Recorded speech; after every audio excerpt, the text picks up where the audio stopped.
Alright, good afternoon everyone. My name is Andrew Hardigree, and this is going to be my final presentation, or the final assignment for this class, about my LMS Google Classroom. And I'm going to use a class that I'm going to be teaching next year of Computer Science Principles, AP Computer Science Principles, to then show you kind of what I envision my Google Classroom to be looking like for that class.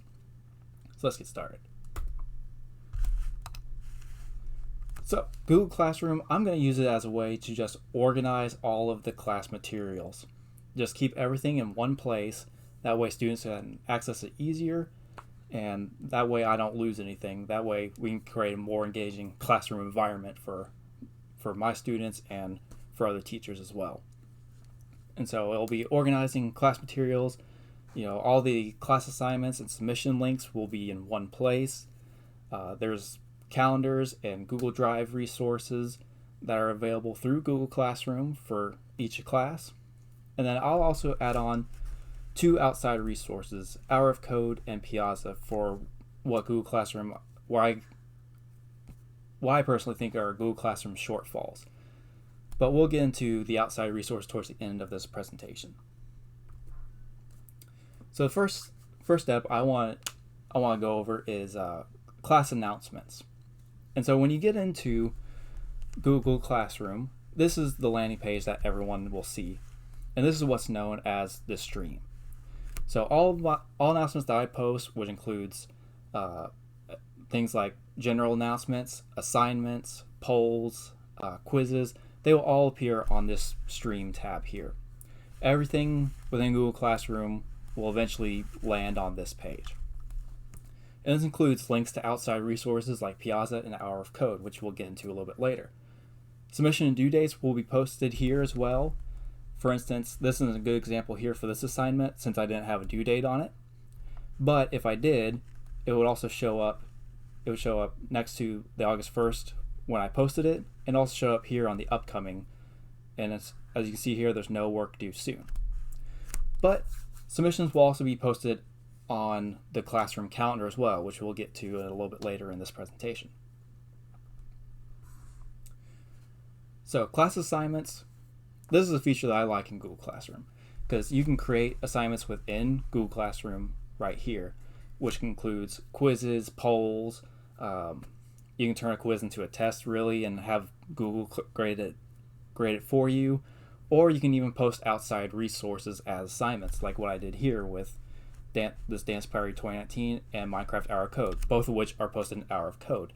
And as you can see here, this will also show you when the due date is. This will also be posted to the classroom calendar available here, but we'll get to that in a minute. So class assignments and due dates will be posted under the classwork tab, and this can be viewed by both teachers and students. So for my classroom, most of my assignments will be posted from Hour of Code. That's where I want my students to really be focusing their attention on, because that's what's going to teach them how to be computer scientists and how to code. But if we click on this Google Calendar tab, that'll take us to the class calendar. And I haven't posted an image of this because it is a general calendar of everything.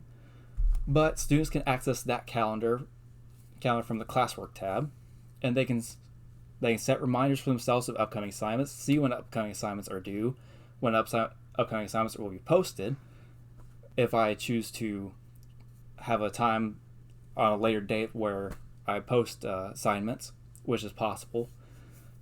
And overall, I find calendars as a great resource to just keep yourself organized. That's the most part where I use calendars, as just an organizational tool just to keep me heading in the right direction. So underneath that classwork tab, you also find the class drive. There was a little link there for the class drive. And this will take you to this landing page where I created kind of 2 blank quizzes as a trial run. And you can also create folders here. So students can access their course materials from this shared Google Drive within the classwork tab. And this is where all assignments are, for instance, these quizzes. And this is also where if students turn in their assignments, they'll also appear here.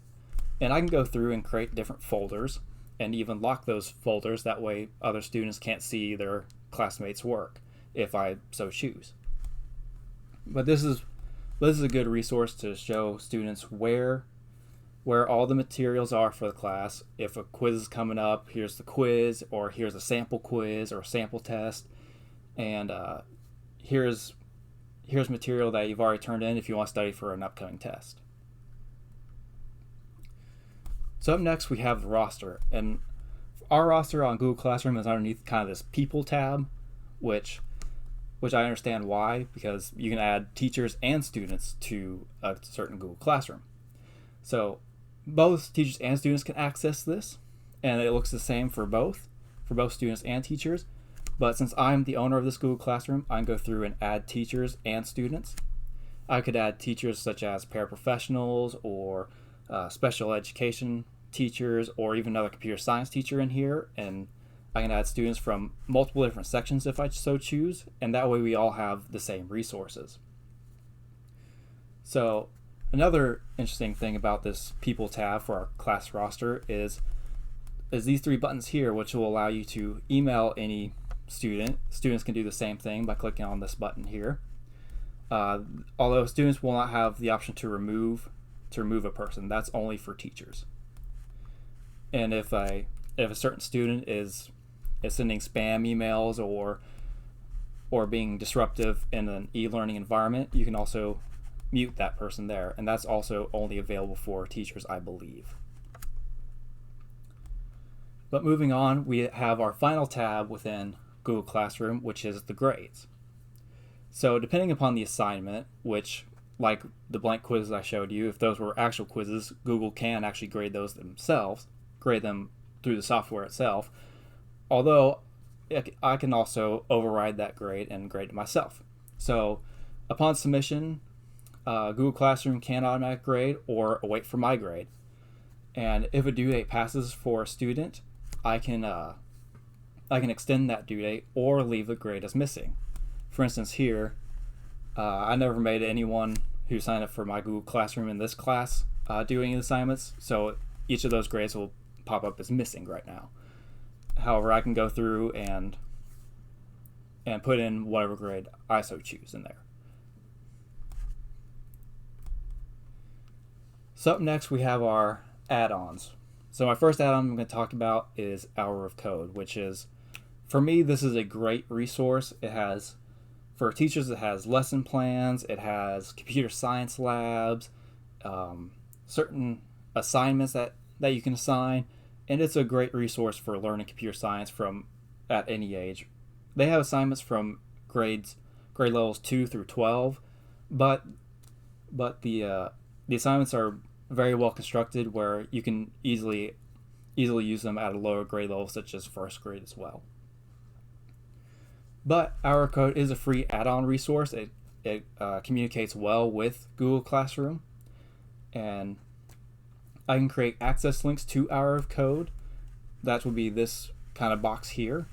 I can add a classroom section, create the section, and give the link out to students. And Hour of Code can actually serve kind of as a pseudo LMS as well.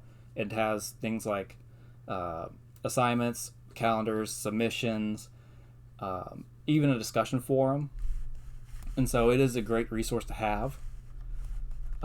Or I can do what I've been doing and showing y'all for this presentation and post individual assignments from Hour of Code into Google Classroom, which would be kind of this link down here.